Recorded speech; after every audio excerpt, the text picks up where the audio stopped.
ጤና ይስጥልን ውድ ተመልካቾቻችን ከናሁ ቴሌቪዥን የዕለተ አርብ ዳር 5 2018 ዓ.ም የተለያዩ ስፖርታዊ መረጃዎችን ወደ እናንተ የምናደርስበት ጊዜው አሁን ነው። እስከ መረጃዎቻችን ፍጻሜ ድረስ አብራችሁን እንድትቆዩ የምንጋብዘው የመረጃዎቹ አዘጋጅ ገዛኸኝ ዱላ እንደዚሁም የካሜራ ባለሙያችን ኦብሳ ሱራ በጋራ በመሆን ነው። አብራችሁን ነው። ወደ ቀዳሚው የሀገር ቤት ስፖርታዊ መረጃችን ስናልፍ የኢትዮጵያ ሴቶች ፕሪሚየር ሊግ የ2018 ዓ.ም የውድድር ዘመን የስድስተኛ ሳምንት መርሃ ግብር ጨዋታዎች እየተከናወኑ ይገኛሉ። እዚህ አዲስ አበባ በቢቂላ ስቴዲየም በተደረገ ዛሬ የስድስተኛ ሳምንት መርሃ ግብር ጨዋታ ኢትዮ ኤሌክትሪክን ከሐዋሳ ከተማ ጋር ያገናኘው ጨዋታ በኢትዮ ኤሌክትሪክ 3-2 አሸናፊነት ተጠናቋል። በዚህ እንቅስቃሴ በሁለት የፍጹም ቅጣት ምት ሁለት ግቦችን ከመረብ ማሳረፍ የቻለችው ዳግማዊት ሰለሞን ናት። እንደዚሁም ደግሞ በጨዋታው ላይ ጥሩ እንቅስቃሴ በማድረግ ኮከብ ሆና ደግሞ የዋለችው የኢትዮ ኤሌክትሪኳ የአማካኝ ስፍራ ተጫዋቿ መሐሌት ምትኩ ነች። በዚህ እንቅስቃሴ ላይ ሐዋሳ ከተማን ከሽንፈት ያልታደጉ ሁለት ግቦችን ደግሞ ፀሐይነሽ ጁላና የምስራች ላቀው እንደዚሁ ለሐዋሳ ከተማ ለንስቶቹ ሐይቆች ከመረብ ማሳረፍ ችሏል። ኢትዮ ኤሌክትሪክ እንግዲህ በአሰልጣኝ ኤርሚያስ ዱባለ እየተመሩ አምና ነው ነባር አሰልጣኛቸውን ኢንስትራክተር መሰረት ማኔን ወደ መቻል የሸኙት። አሁን ላይ እንግዲህ አዲሱ አሰልጣኝ ደግሞ በፕሪሚየር ሊጉ ያደረጓቸውን ተከታታይ 6 ጨዋታዎችን በማሸነፍ የሊጉን የደረጃ ሰንጠረዥ በቀዳሚነት እየመሩ ነው የሚገኘው። ምናልባት በዚሁ ከቀጠለ ዘንድሮ አዲስ የኢትዮጵያ ሴቶች ፕሪሚየር ሊግ ሻምፒዮና ክለብ ልንመለከት እንችላለን። ያለፉትንም ዓመታቶች በኢንስትራክተር መሰረት ማኔ ኢትዮ ኤሌክትሪክና ሐዋሳ ከፍተኛ ፍልሚያ በማድረግ ከኢትዮጵያ ንግድ ባንክ ጋር እንግዲህ ለሻምፒዮናነቱ እንደዚሁ ጥሩ ፉክክር ሲያስመለክቱ የነበሩ ክለቦች ናቸው ማለት ይቻላል። ይህንን አይተናል። ወደ ሌላው የሀገር ቤት ስፖርታዊ መረጃችን ስናልፍ ደግሞ እንደዚሁ የሴካፋ ከ17 ዓመት በታች የአፍሪካ ዋንጫ ማጣሪያ ጨዋታዎች በኢትዮጵያ አስተናጋጅነት ከነገ ጀምረው ይከናወናሉ። በድሬዳዋ ኢንተርናሽናል ስቴዲየም እና በአዲስ አበባ በቢቂላ ስቴዲየም ማለት ነው። ኢትዮጵያ በምድብ 1 ተደልድላለች። የመጀመሪያ ጨዋታዋንም ከሩዋንዳ ጋር ታደርጋለች። 13ኛ ቀን ልምምዳቸውም ዛሬ በተሳካ ሁኔታ ስለማከናወናቸው የኢትዮጵያ እግር ኳስ ፌዴሬሽን ያደረሰን መረጃ ያመለክታል ማለት ነው። በምድብ 2 ተደልድለው እንግዲህ 10 የምስራቅ አፍሪካ ሀገራቶች እየተሳተፉበት የሚገኘው ይህ የውድድር መድረክ ላይ ኢትዮጵያ ከ22 ዓመታት በኋላ ወደ መድረኩ ተመልሳ ጨዋታዋን የምታከናውን ነው የሚሆነው። ምናልባት በዚህ የሴካፋ ማጣሪያ ጨዋታ ላይ ጥሩ ውጤት ማስመዝገብ ከቻለች ወደ አፍሪካ ዋንጫው ከረጅም ዓመታት በኋላ ማለፍ የምትችልበትን ውጤት ታስመዘግባለች ተብሎ ይጠበቃል። በአሰልጣኝ ቤንጃሚን ዚመር እየተመራ የሚገኘው ታዳጊዎቹ ወይም ደግሞ ቀይ ቀበሮቹ እንግዲህ ጥሩ ውጤት ያስመዘግባሉ ተብሎ ነው እየተገመተ የሚገኘው ከዝግጅታቸው አንጻር ማለት ነው። ይሄ ቡድን ለ29ኙ የአፍሪካ ዋንጫ የውድድር መድረክ ለዋሊያዎቹ መጋቢ ይሆናል እየተባለ እየተገለጸ ነው የሚገኘው ማለት ነው። የኢትዮጵያ እግር ኳስ ፌዴሬሽን ትልቅ እንክብካቤ ያደረገላቸውና ጥሩ ሳይንሳዊ ስልጠና እንዲያገኙ ድጋፍ እያደረገ እንደሚገኝም ቀደም ሲል በነበራቸው ጋዜጣዊ መግለጫ መዘገባቸው ይታወሳል።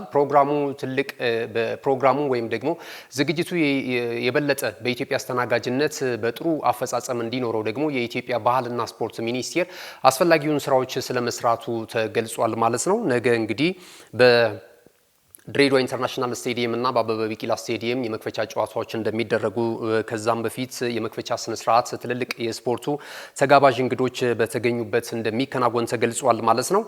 ክቡራትና ክቡራን ተመልካቾቻችን እነዚህን የሀገር ቤት ስፖርታዊ መረጃዎች በዚህ ካጠናቀቀን ስንመለስ በቀጥታ ወደ ባህር ማዶ ስፖርታዊ ጉዳዮቻችን የምናቀና ይሆናል። አሁንም ናሁ ቴሌቪዥንን ምርጫችሁ አድርጋችሁ ከኛ ጋር ስለሆናችሁ እጅግ በጣም እናመሰግናለን። መልእክቶቹን አድምጠን እንመለሳለን። ካሽጎ በየትኛውም ዓለም ሆነው ማንኛውም ሰዓት ለወገኑ የሚደርሱበት ፈጣን የገንዘብ መላኪያ ተከፈተሉ። ማስተርና ቪዛ ካርዶን በመጠቀም ከ5 እስከ 20 ዶላር የሚልኩበት አዲስ የገንዘብ መላኪያ መንገድ። ካሽጎን ለየት የሚያደርገው የትኛውም የገንዘብ ዝውውር በፍጥነት አገልግሎት ከመስጠቱም ባሻገር ለማንኛውም አገልግሎት ምንም አይነት ክፍያ አለመጠየቁ ነው። በሀገራችን ታሪክ ገንዘብን ከውጪ ወደ ሀገር ቤት በማስተላለፍ በመተግበሪያ መልክ አገልግሎት መስጠት የጀመረው የመጀመሪያው ሀገር በቀል የገንዘብ መላኪያ ዘዴ ካሽጎ ከ4500 በላይ ባሉ የባንክ ቅርንጫፎች አገልግሎት እየሰጠ ይገኛል። ገንዘቦን በሰኮንዶች ልዩነት ውስጥ ይፈልጉ በአካውንቶ ወይንም በእጆ ቆጥረው የሚወስዱበት ልዩ ዘዴ። በቅርቡ ሁሉንም ኢትዮጵያዊ ባለቤት ለማድረግ ጉዞ የጀመረው ካሽጎ ዛሬውኑ መተግበሪያውን በስልኮ ላይ በመጫን የአገልግሎቱ ተጠቃሚ ሆኑ። ፍጥነት መለያችን፣ ኢትዮጵያን መክፈቻችን፣ ካሽጎ ነው መላኪያችን። ካሽጎ የአዲሱ ትውልድ ብራንድ። ተመልሰናል። ይህ ነው ቴሌቪዥን ነው። ክቡራትና ክቡራን ተመልካቾቻችን ቀደም ሲል የሀገር ቤት ስፖርታዊ መረጃዎች ወደ እናንተ ደርሷል። ከዚህ ሰዓት ጀምረን ከባህር ማዶ ያገኘናቸውን ስፖርታዊ መረጃዎች ነው ወደ እናንተ የምናደርሰው። የአውሮፓ አገራት የምድብ ማጣሪያ ጨዋታቸውን በማከናወን ላይ ይገኛሉ። ይህ የማጣሪያ ጨዋታ ደግሞ ወደ 2026ቱ የዓለም እግር ኳስ ዋንጫ የውድድር መድረክ ለማቅናት የሚያስችላቸውን ትኬት ለመቁረጥ ነው። ትላንት ምሽት ጀምሮ ታላላቆቹ የአውሮፓ ሀገራት ብሔራዊ ቡድኖች እንደዚሁ ጨዋታቸውን በማከናወን ላይ ነው የሚገኙት። ዛሬ ምሽትም የመርሃ ግብሩ ቀጣይ ጨዋታዎች እንደዚሁ ቀጥለው የሚከናወኑ ይሆናል። እንግዲህ በምድብ አንድ የምትገኘው ሀገረ ጀርመን ጨዋታዋን ታከናውናለች ከሉክሰምበርግ ጋር ከሜዳዋ ውጪ ነው ጨዋታዋን የምታከናውነው ጀርመን። እንደዚሁም ስሎቫኪያ ደግሞ ከኖርዝ አየርላንድ ጋር የምታደርገውም ጨዋታ እዚሁ ምድብ ላይ ይጠበቃል ማለት ነው። ምድቡን እየመሩ የሚገኙት ስሎቫኪያና ጀርመን ናቸው እኩል 9 ነጥቦችን ሰብስበው። ሶስተኛ ደረጃ ላይ ደግሞ ኖርዝ አየርላንድ እንደዚሁ ትገኛለች ማለት ነው። ሌሎች ጨዋታዎች በዚሁ ሰዓት ላይም የሚከናወኑ ነው የሚሆነው። ለምሳሌ ክሮሻ ከፋሮ አይስላንድ ጋር የሚያደርጉት ጨዋታ ምሽት 4:45 ላይ ከሚከናወኑ ተጠባቂ ጨዋታዎች መካከል አንደኛው ነው። ክሮሺያ ምድቡን በ16 ነጥቦች እየመራች ትገኛለች። ቼክ ሪፐብሊክ በ13 ነጥብ እንደዚሁ በ3 ነጥብ ዝቅ ብላ ሁለተኛ ደረጃ ላይ ተቀምጣለች። ፋሮ አይስላንድ ደግሞ ሶስተኛ ደረጃ ላይ ተቀምጣለች ማለት ነው። ሌሎች ብሔራዊ ቡድኖችም እንደዚሁ ጨዋታቸውን ያደርጋሉ። በተለይ ጥሩ ቁመና ላይ የሚገኘው የኔዘርላንድ ብሔራዊ ቡድን እንግዲህ በአሰልጣኝ ዳንኤል ኩመን እየተመራ ከፖላንድ ብሔራዊ ቡድን ጋር ከሀገር ውጪ በማቅናት ይህን ጨዋታ የሚያከናውን ይሆናል። የሆላንድ ብሔራዊ ቡድን የዛሬውን ጨዋታ ማሸነፍ ከቻለ ወደ 2026ቱ የዓለም እግር ኳስ ዋንጫ የውድድር መድረክ ካለፉ ሀገራቶች ተርታ ስሙን ማስፈር የሚችልበትን አጋጣሚ ይፈጥራል ማለት ነው። ሌሎች ኔዘርላንድ እንግዲህ በ16 ነጥቦች ስትመራ፣ ፖላንድ የዛሬ ተጋጣሚዋ የነ ፖሎዶስኪ የነ ሮበርት ሌዋንዶስኪ ሀገር በ13 ነጥብ ሁለተኛ ደረጃ ላይ ተቀምጣለች። ሊቱዌኒያ በ3 ነጥብ እንደዚሁ ማልታ የመሳሰሉ ሀገራቶች ደግሞ የምድቡ ግርጌ ላይ የምናገኛቸው በምድብ 7 የተደለደሉ ሀገራቶች ናቸው ማለት ነው። ሌላ ጨዋታ በዚሁ እንደዚሁ ካዛኪስታን ከቤልጂየም ጋር የሚያደርጉትም ጨዋታ ይጠበቃል ማለት ነው። ካዛኪስታን ከቤልጂየም፣ ፊንላንድ ከማልታ ምሽት 2 ሰዓት ላይ ጨዋታቸውን ያደርጋሉ። ወደ ዓለም ዋንጫው ለማለፍ እንግዲህ የሚደረጉ ተጠባቂ ጨዋታዎች ይህንን ይመስላሉ ማለት ነው። ወደ ሌሎች አጫጭር ስፖርታዊ መረጃዎች እናመራለን። አጫጭር ስፖርታዊ መረጃዎቻችንን የምንጀምረው ሪያል ማድሪዱ የፊት መስመር አጥቂን ክሊያን ምባፔን የተመለከተ መረጃ ቀዳሚ እናደርጋለን። ክሊያን ምባፔ እንግዲህ በትላንት ምሽቱ ከፈረንሳይ ብሔራዊ ቡድን ጋር በኢንተርናሽናል ደረጃ 400ኛ ጨዋታውን ያደረገበትን እንቅስቃሴ ተመልክተናል። ትላንትና እንደዚሁ 4-1 በሆነ ውጤት በማሸነፍ ወደ ዓለም እግር ኳስ ዋንጫ የውድድር መድረክ ማለፍ ችሏል። በዚህ እንቅስቃሴ ላይ ደግሞ 2 ግቦችን እንግዲህ ፈረንሳዊ ኢንተርናሽናል ማስቆጠር የቻለበትን ምሽት እንደነበረ ተመልክተናል እና የቁርጭምጭሚት ጉዳት እንዳጋጠመው ተነግሯል። አሁን እንግዲህ ጨዋታውን ካደረገ በኋላ በቀጥታ ወደ ማድሪድ ስለመመለሱ እየተገለጸ ይገኛል። የሪያል ማድሪድ የሕክምና ቡድን አባላቶች የተጫዋቹን ጉዳት ቶሎ አክሞ ለክለብ ጨዋታዎች ለክለባቸው ጨዋታ እንዲደርስ ለማድረግ እንደዚሁ ስለመዘጋጀታቸው ተነግሯል። ቀጣይ መርሃ ግብር ማሟያ ነው ጨዋታ ያላቸው።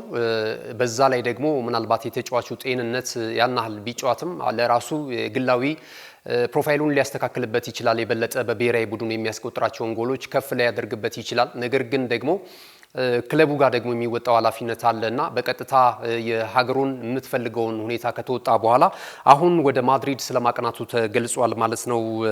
ከጉዳቱ ለማገገም ሕክምናውን ለማድረግ ማለት ነው። በቀጣይ እንግዲህ የሪያል ማድሪድ በላሊጋው ከሌቫንቴ ጋር ጨዋታውን ያደርጋል። ከዛ ባለፈ ደግሞ የሚቀጥለው ረቡ ደግሞ የአውሮፓ ቻምፒየንስ ሊግ ጨዋታ አለባቸው።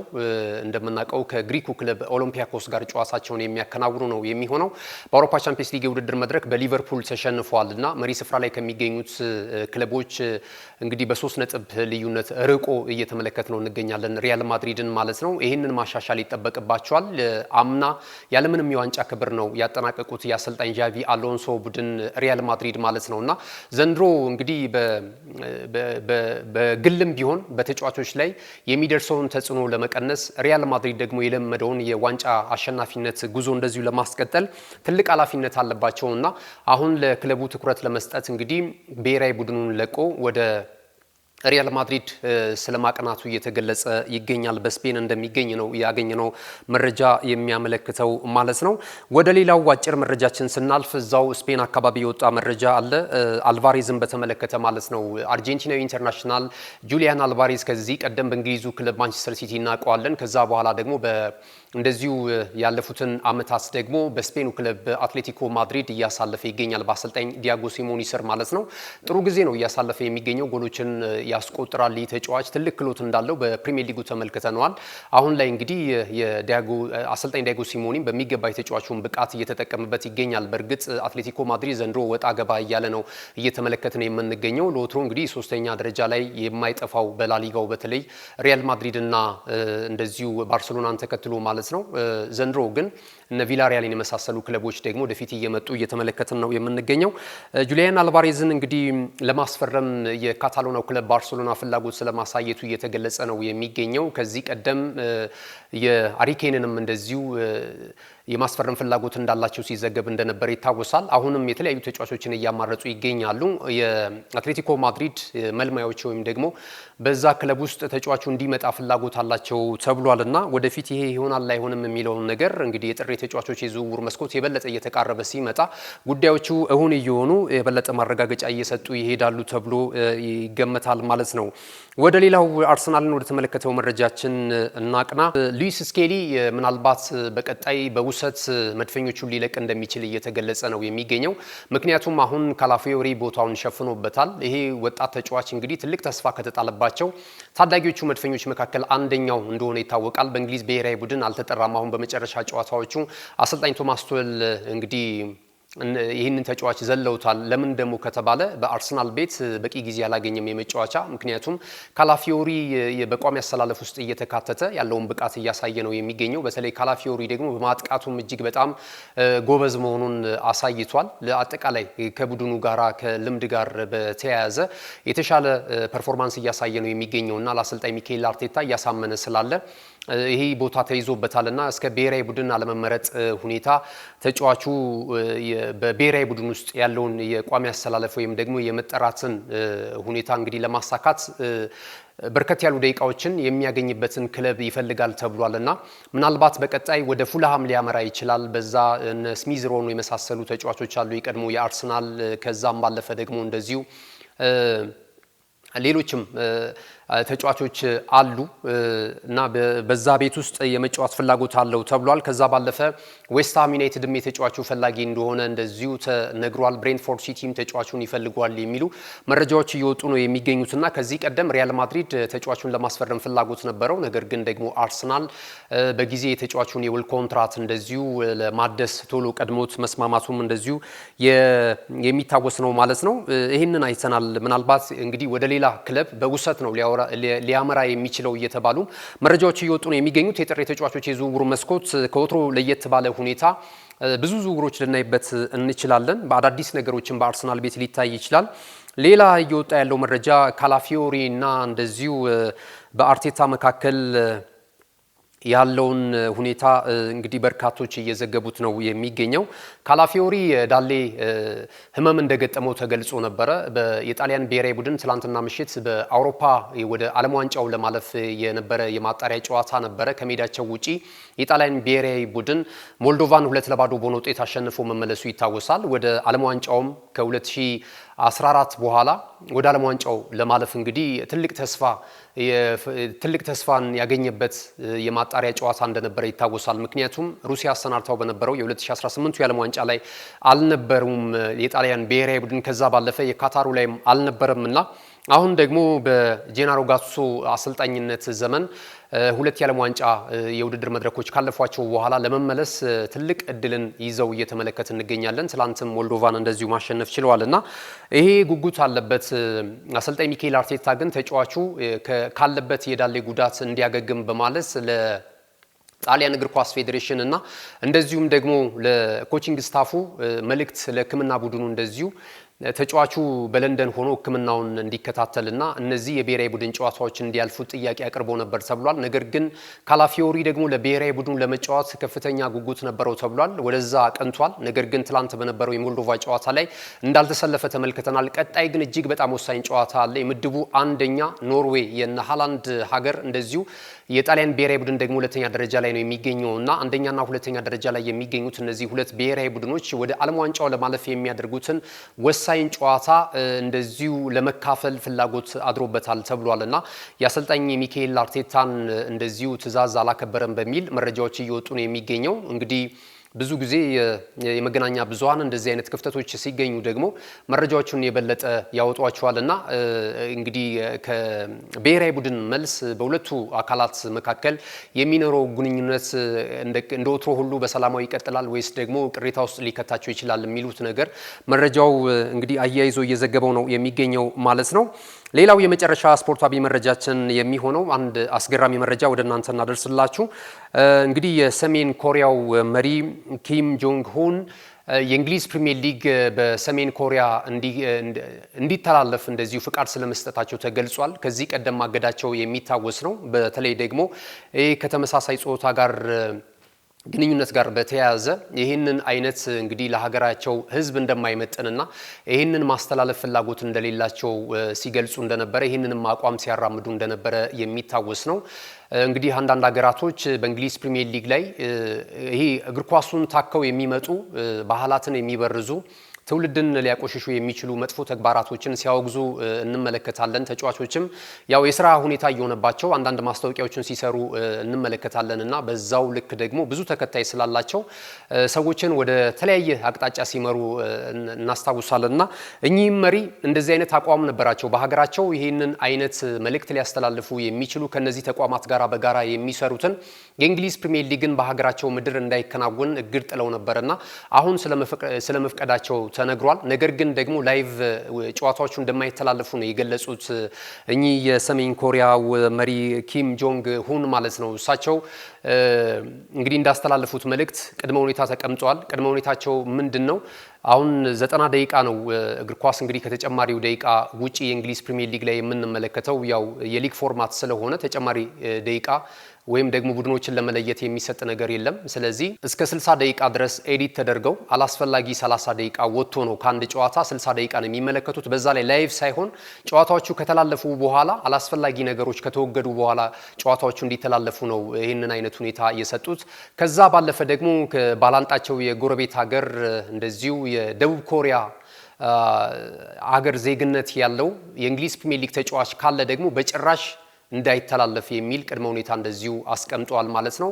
በጣም አስገራሚ ነው። ብዙዎች መገናኛ ብዙሃን እንግዲህ እየተቀባበሉት የሚገኝ መረጃ ስለሆነ ነው ወደ እናንተ ያደረስ ነው። አቋማቸው ብዙዎችም በተለይ ባህልን አጥብቀው ትውልድን ለትውልድ የሚያስቡ ይሄ ተመሳሳይ ጾታን በተመለከተ እንግዲህ አብዝተው የኛንም ሀገር ጨምሮ አብዝተው የሚጠየፉ ሀገራቶች አሉ። እንግዲህ እሳቸው ደግሞ ይሄ አቋማቸው በበርካቶች ዘንድ እየተደነቀላቸው ነው የሚገኘው ማለት ነው። ክቡራትና ክቡራን ተመልካቾቻችን እንግዲህ ያዘጋጀንላችሁ ስፖርታዊ መረጃዎች ለዛሬ ዕለት አርብ ህዳር 5 2018 ዓመተ ምህረት መረጃዎቻችን ይሄንን ይመስሉ ነበር። መረጃዎቹን አሰናድቶ ለእናንተ በማድረስ ገዛይ እንዱላ እንደዚሁም የካሜራ ባለሙያችን ወብሳ ሱራ ከኛ ጋር ቆይታ አድርጓል። ተወዳጅ የናሁ ቴሌቪዥን ፕሮግራሞች የሚቀጥሉ ይሆናል። በያላችሁበት መልካም ጊዜ ይሁንላችሁ። የናሁ ቴሌቪዥን ተጨማሪ ፕሮግራሞችን ለማግኘት ከሀገር ቤት እስከ ባህር ማዶ ወቅታዊና አዳዲስ ዜናዎችን ማግኘት ትችላላችሁ። ዩቲዩብ ቻናላችንን ላይክ፣ ሼር፣ ሰብስክራይብ አድርጉ። ከ400 ሺህ በላይ ተከታዮች አሉ። ይህንን ዩቲዩብ ቻናል እንድትቀላቀሉ እንጋብዛችኋለን። በሌሎችም እንደዚሁ የማህበራዊ ሚዲያ አማራጮች በመላው ዓለም እየደረስን እንገኛለን። በፌስቡክ እንደዚሁም በቲክታክ እና በሌሎች ልዩ ልዩ የማህበራዊ ድረገጾቻችን ታገኙናላችሁ። ስለተከታተላችሁን በድጋሚ እጅግ በጣም እናመሰግናለን። መልካም ጊዜ ይሁንላችሁ።